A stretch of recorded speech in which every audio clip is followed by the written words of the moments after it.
The International Monetary Fund has described the global economy as being in a sticky spot as world trade improves, but inflation isn't falling fast enough and could stay higher for longer. In its latest World Economic Outlook, the IMF says it expects global growth to remain stable at 3.2% this year and 3.3% next year.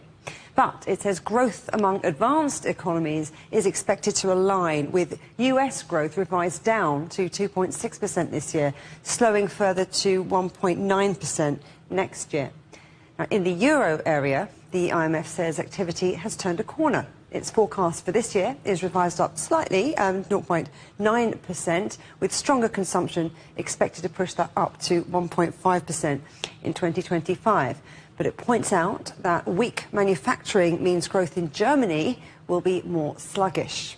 The IMF says the Japanese economy will grow slightly less than previously predicted, down from 0.9% to 0.7% this year. That's because of supply disruptions and weak investment.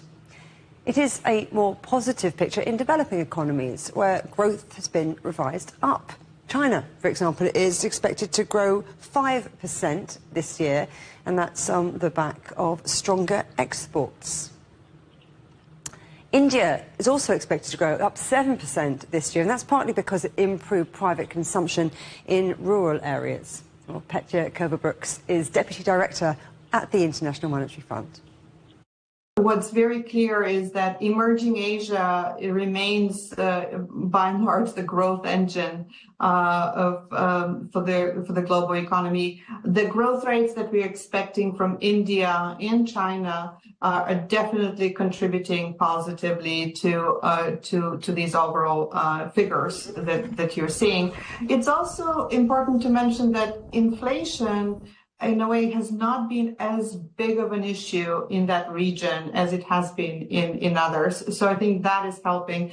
But this is not to say that there are no issues there. There are clearly risks, including in China, including the importance of tackling some of the problems there in the property sector. The increase in trade tensions and also in protectionist in industrial policy measures is something that we have observed over the past year, and it's been very worrisome. So far, the impact on trade, as measured as trade in relation to global output, that has been stable. And actually, we expect trade this year to grow in line with global activity. But if we look deeper behind those overall numbers, what we see is an increase in the trade within blocs, within politically aligned blocs, and a decrease in trade across blocs. So what this tells us is that if these tensions were to continue, and if there were further escalation, then at some point we will see an impact on trade, and this is something that we are clearly worried about, and we are calling on all countries involved to try to resolve this in a multilateral way rather than through unilateral measures.